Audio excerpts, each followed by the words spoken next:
La Couvertoirade a été bâtie sur un plateau calcaire. L'eau de pluie s'infiltre directement dans les profondeurs du sol. Et comme il n'y a pas de source naturelle, l'homme a dû faire preuve d'ingéniosité. Nous allons voir un magnifique monument naturel. Pierre Bouloc est la mémoire vivante du village. Il connaît la problématique de l'eau par cœur.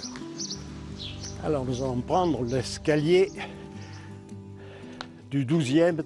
Quand ils prennent possession de cet endroit stratégique, les Templiers construisent leur château à côté d'une conque. C'était une cuvette naturelle. Une grotte certainement que nous avons ici. Et qu'ils se sont empressés de voûter pour conserver l'eau. Et nous avons une citerne qui a donné le nom au village, Couvertoirade, eau couverte. Alors, elle se présente sous forme d'un puits. Un puits qui va aussi servir aux gens de passage. On appelle ça le don de l'eau. Quand les deux portes du village étaient fermées, comme nous sommes chez les hospitaliers, les bien nommés, on ne pouvait pas laisser les pèlerins ou les voyageurs sans eau. Donc on venait tirer de l'eau ici et par cet évier, on donnait de l'eau. Les habitants du village, eux, vont vouloir un peu plus de confort. À partir du XVIIe siècle, on va construire des citernes privées, alimentées par les toits de leur maison. Vous avez ici des corbeaux. Les corbeaux, ce sont évidemment ces pierres qui dépassent et sur lesquelles reposaient des chéneaux.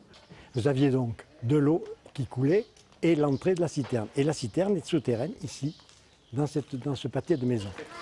Ce n'est qu'en 1975 que la Couvertoirade est alimentée en eau courante. De l'eau, il en faut aussi pour les brebis du village. La cité fortifiée est entièrement construite en pente, avec un système d'écoulement élaboré. Toutes les rigoles convergent vers une grande mare d'eau située en aval. Nous sommes au milieu de la mare, il faut l'imaginer, 360 mètres carrés, des accès ici, là-bas, une mare relativement profonde. À la fin du 19e siècle, une épidémie oblige les villageois à combler cette mare intérieure. Elle est remplacée par une lavogne construite au pied des remparts. Aujourd'hui, les brebis ne s'y abreuvent plus, mais elles continuent de façonner les environs de la Couvertoirade.